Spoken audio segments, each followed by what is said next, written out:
Milenio Televisión presenta.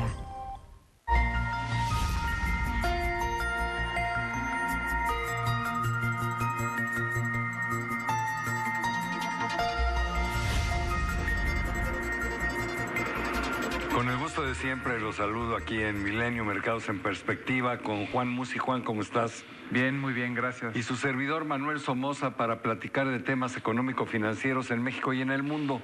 Y como siempre vamos a empezar con México. Hubo bastantes noticias que quisiéramos comentar, unas buenas, otras no tanto. Yo empezaría con una buena que fue la inflación, se reportó el jueves. Salió en 0.5, se esperaba 0.6. Eso hizo que la inflación acumulada últimos 12 meses subiera al 4.41, lo cual ya estábamos esperando.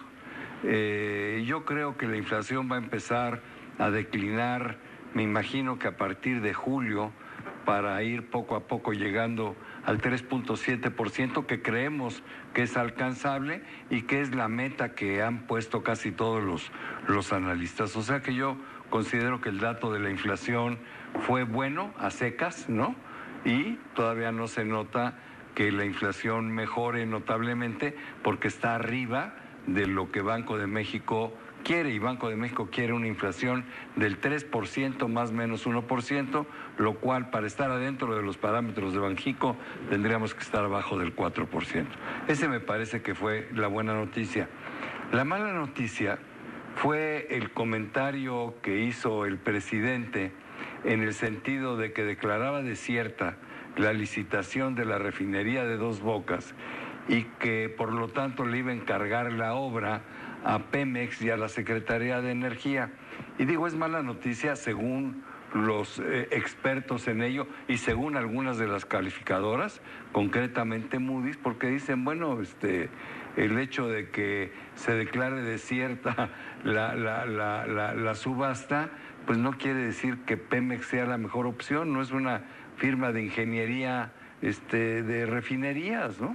Y esto pudiera llevar a sobrecostos, a retrasos. El presidente lo que no le gustó es que en la licitación nadie puso un precio en el límite que él tenía en su cabeza, que son 8,000 millones de dólares en un plazo de 3 años.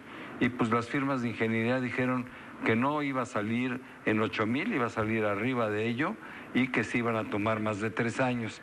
Entonces, son de esas decisiones que como que nos gustaría que se reflexionaran más, pero pues yo, si los grandes ingenieros o las grandes firmas de ingeniería no pueden ajustarse a los 8,000 y a los 3 años, pues yo no veo cómo Pemex lo va a hacer sin ser su especialidad. No sé qué opinas tú. Sí, ¿no? con respecto a lo primero que comentaste, nada más, pues comentar que sin ser una mala noticia lo de la inflación, pues Banco de México no tendría posibilidades de hacer un movimiento de tasa pronto, ¿no? Ya lo decías la semana pasada y creo que este dato lo confirma. De ver una baja en la tasa de interés, la vamos a ver en la parte final del año, si es que la podemos llegar a ver. Sí, después de septiembre. ¿No? Y en la segunda parte, pues bueno, pues como bien dices, los expertos todos han sido muy críticos de esta decisión. Creo que la asignación de 8,000 millones de dólares para hacer una refinería no es prioritaria. Las recomendaciones de Moody's y de las demás calificadoras fueron específicamente hacia destinar cualquier excedente y cualquier recurso a exploración y explotación. Entonces, destinar este dinero a refinación, y como bien decías tú, si quieres hacer una refinería con la capacidad que estaba buscando el presidente, con 8,000 no se puede. Van a hacer una más chiquita, la va a hacer Pemex. Pemex tiene el know-how, la experiencia y demás para llevar a cabo la obra. Es una refinería, si entiendo yo bien, que sale muy cara porque es muy especial. Es una refinería para alimentarse de petróleo muy pesado. Entonces hay que meterle mucho más ingeniería, ¿no? Evidentemente es mucho más caro refinar el petróleo pesado que el petróleo ligero, y lo que hay ahí en Dos Bocas, en Tabasco, es petróleo muy pesado, ¿no? Así es. Entonces, oye, y también dicho por expertos, no, caray, ¿no? No es nuestro tema, ¿no? Pero también dicho por expertos, pues hay capacidad de refinación subutilizada muy cerca y la capacidad de importar esa gasolina ya a precios competitivos positivos. Entonces, no estás atendiendo a una prioridad en este momento, ni de la situación de Pemex, ni de las finanzas públicas Tú lo del dijiste país. muy bien al principio, es un tema de prioridades. Yo pienso que no es una mala alternativa hacer una refinería para poder refinar petróleo pesado. Creo que además es un tema pues que de repente se convierte en estratégico, ¿no? Un país no puede vivir como México importando el 100% de las gasolinas, pero hay prioridades. Y hoy la prioridad es extraer y analizar y seguir explorando cuáles son las reservas que tenemos. Esa es la prioridad porque la situación financiera de Petróleos Mexicanos es tremendamente delicada. A lo mejor la refinería va a ser un buen negocio, pero no sé dentro de cuántos años. Y habrá que hacerla cuando se cuente con los recursos. Hoy lo que hay lo deberíamos de utilizar en lo que es urgente, que es la extracción de crudo, como dices, y la exploración. Pero bueno, no se abre el diálogo. El sector privado quisiera que el presidente reconsiderara la decisión que tomó, creo que fue el jueves de esta semana que está terminando. Sí, fue en la conferencia mañanera del Pero jueves. en esos temas el presidente no da chance de que haya diálogo, ¿no? Dice lo que quiere y se acabó, ¿no? Pareciera y aparentemente empieza la construcción o lo que tenga que empezar el día 2 de junio. Y a mí, más allá de si es o no es y si el precio es el correcto o no, lo que me preocupa es la opinión de las calificadoras. Sí. Vuelvo a insistir, no es una amenaza. En México hay una inversión extranjera invertida en pesos superior a los 2,000 millones de millones.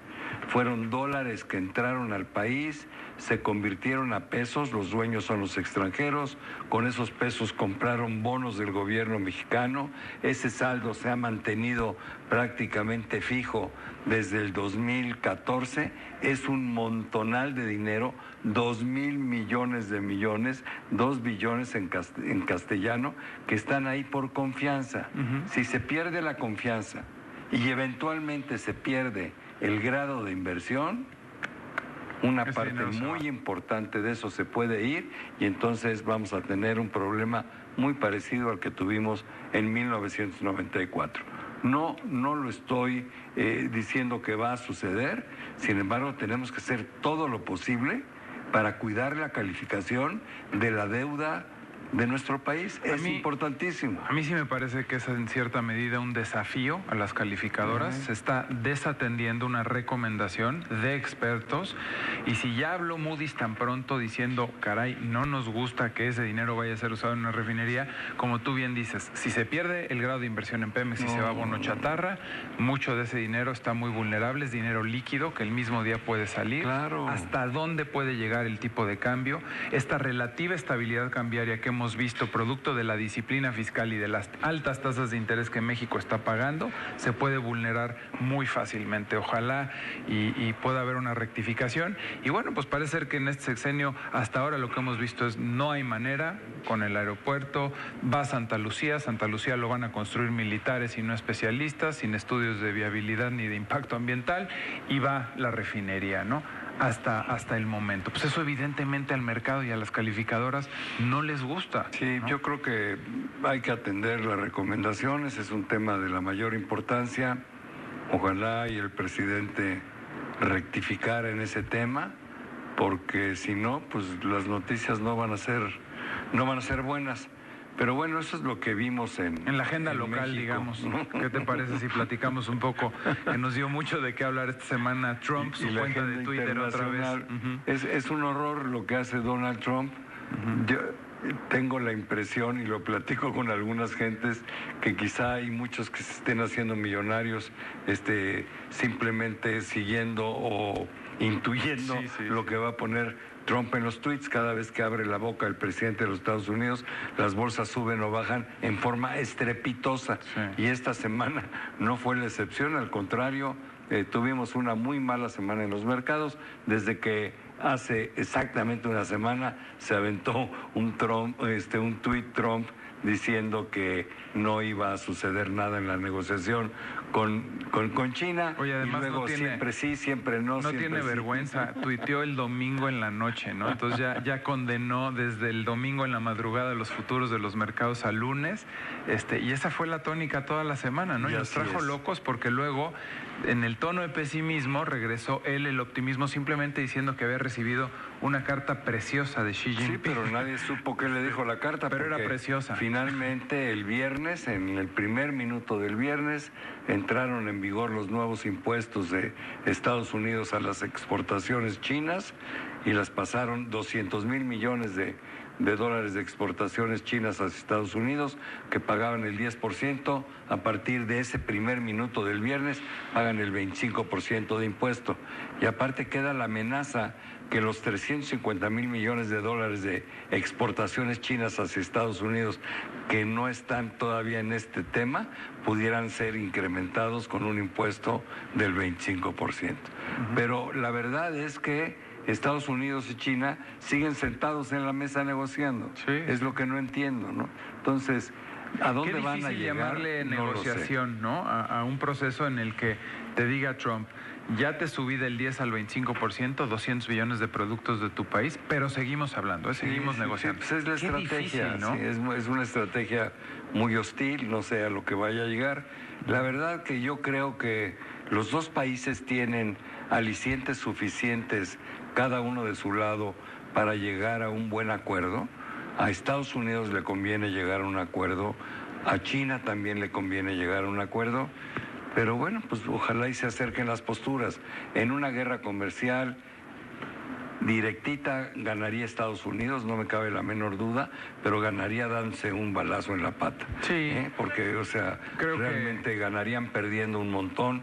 Y si Donald Trump quiere ser presidente otros 4 años en Estados Unidos, más le vale que llegue a un buen arreglo con China. Yo la mayoría del análisis de especialistas norteamericanos que leí esta semana justo hablaban de eso, de cómo puede él atreverse a declarar en medio ya de casi un año electoral, 2020, una guerra comercial a China, y diciendo, si quiere ser presidente, esto estaría fuera de la agenda, ¿no? Pero bueno, ya ocurrió, ya hay 25% en estos 200 billones, y lo único que queda ver es si siguen hablando, y también pues que los chinos no se enojen, tienen más músculo para la negociación y el sartén por el mango Estados Unidos, porque es más lo chino que se consume en Estados Unidos que lo estadounidense que se consume en China. Pues se nos acabó el tiempo, pero yo quisiera anunciarles que la semana entrante vamos a platicar qué significa que México esté estancado, que México no esté creciendo, cuáles son las preocupaciones que tenemos Juan y yo a ese respecto, porque si bien es cierto, se ha mantenido la disciplina fiscal, bueno, pues el dinero se va a acabar, porque si no crecemos, los ingresos públicos se van a caer, y entonces, ¿qué va a hacer el nuevo gobierno? No es suficiente la disciplina fiscal. Entonces, les agradezco mucho a ustedes que estén con nosotros. Juan, muchísimas gracias. Gracias a ustedes por estar aquí, como todas las semanas, en Milenio, Mercados en Perspectiva.